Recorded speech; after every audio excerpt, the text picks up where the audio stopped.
C'est une commémoration importante car elle honore la mémoire de toutes ces personnes qui sont mortes en luttant contre la haine et le fascisme, mais aussi un rassemblement qui permet de pointer du doigt des thématiques très souvent invisibilisées ou négligées par les politiques en place. Donc c'est un événement qui nous donne l'occasion en effet de remettre régulièrement sur la table la place de l'armée dans notre société, car redisons-le, c'est bel et bien l'armée qui a pris la responsabilité de ce massacre en tirant sur la foule. C'est un sujet hautement d'actualité aujourd'hui avec le cas du conflit en Ukraine, où l'on a pu voir l'ensemble des pays européens se réarmer massivement. Et la Suisse n'en est évidemment pas exemple, c'est même l'inverse.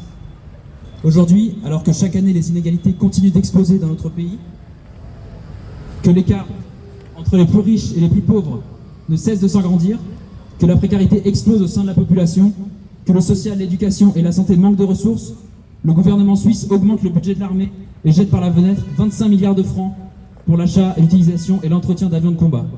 C'est une augmentation de budget justifiée par un soi-disant risque de sécurité pour la Suisse.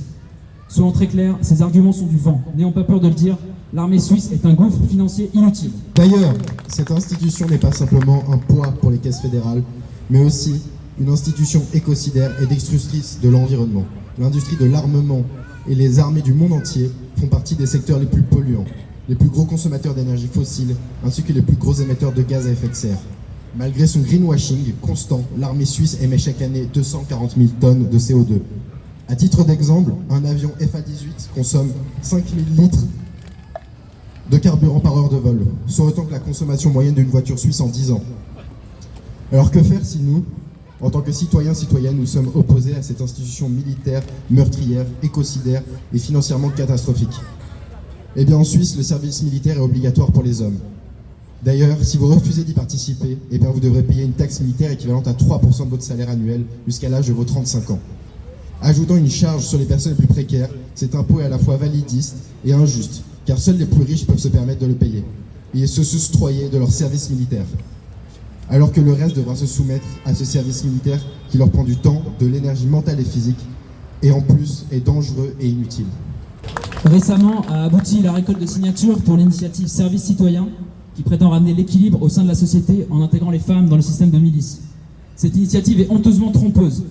Alors qu'elle prétend amener une forme d'égalité et renforcer le service civil, elle oblige en réalité les femmes, déjà victimes d'inégalités structurelles, à faire du travail sous-payé en plus du travail gratuit qu'elles font déjà.